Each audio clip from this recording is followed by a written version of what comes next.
campaigns. But I tell you what, the enthusiasm is growing by leaps and bounds. The crowds are getting bigger. And the issue, as far as I'm concerned, there's only one issue. You know, they talk about a lot of issues. They talk about the foreign policy, monetary policy, economic policy. There's one issue that has made America great, and the issue that you can answer all your questions on is individual liberty. That is the issue.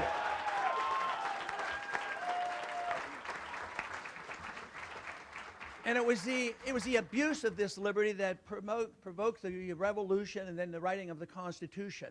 The Constitution was written as a document, though we were coming together into one country. The document was written, it was intended to at least, to strictly restrain the federal government. That's what the Constitution is all about.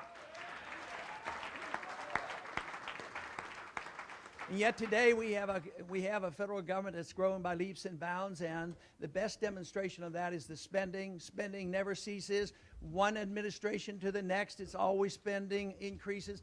Even today when they talk about cuts, you know they're not talking about cuts. They're talking about tinkering around the edges and nibbling away at the proposed increases. What we're talking about are real cuts and the shrinking of the size of the federal government.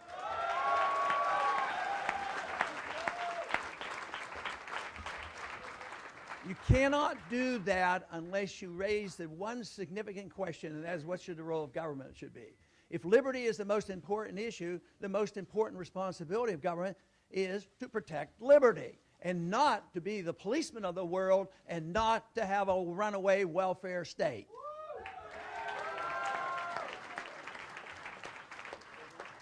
But somewhere along the way, we lost our way. We went in the wrong direction. We have allowed our government to grow. We've accepted the idea that the federal government's responsibility was to intervene in the economy, not to protect the free market economy, not to protect private property and contracts and sound money. It was to intervene and play mischief. It wasn't to protect your privacy.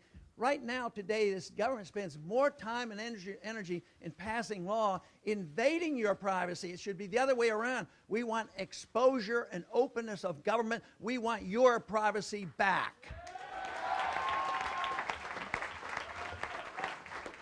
And we don't want the government to be messing around with the internet, invading our privacy. We don't need a Patriot Act that tells you that the government can come in and invade your house and your homes and your papers and everything that you do without a proper search warrant.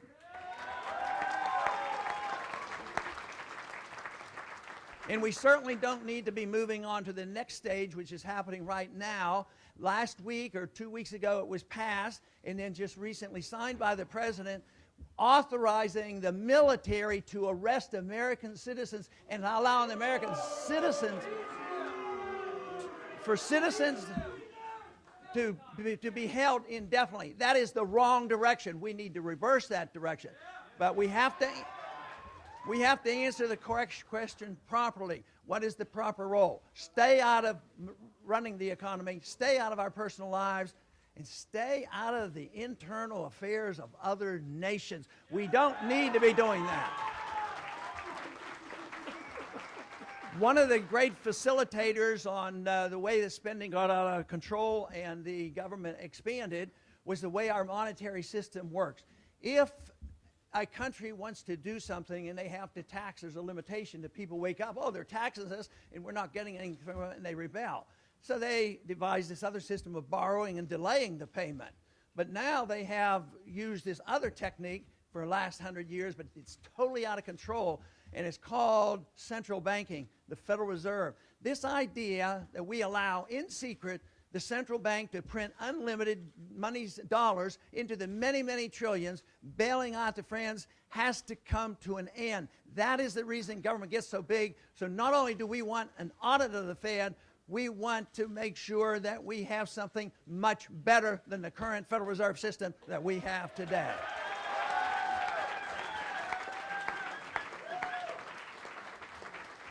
We had a grand experiment in our history. We were the greatest nation, the freest nation, with the largest middle class ever.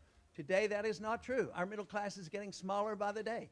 There is a transfer of payments when you destroy currencies. There's a transfer of payment when you allow the lobbyists to control Washington, and Washington becomes nothing more than an auction.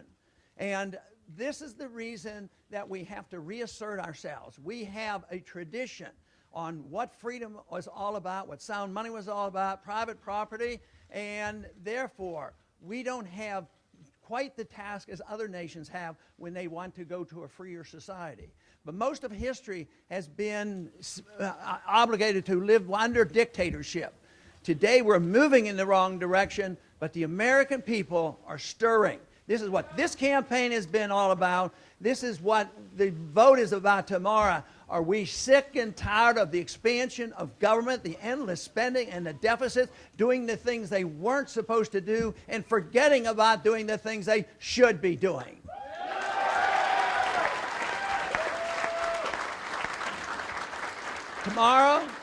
Tomorrow is a very important day. Small in numbers, but a very big message. So you carry a lot of weight in this state. To send a message on which way we're going for the status quo, believe me, you don't have to worry about the choice if you choose another candidate, because the others represent the status quo, variations of the status quo. But they're not talking about a foreign policy to defend America. They're talking about mischief around the world and policing the world. Are they talking about changing the monetary policy and look at the basic problems with the monetary system and how it creates our financial bubbles?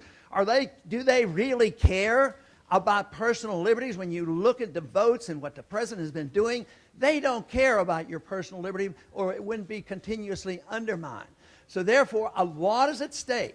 I used to say, as many have said, and some continue to say, yes, we can't spend that money because we don't want to pass it on to the next generation. Let me tell you, it's not going to happen. The next generation is here today. That is why we have to change things today and bring back the traditions of America, which means liberty, peace, and prosperity. Thank you very much.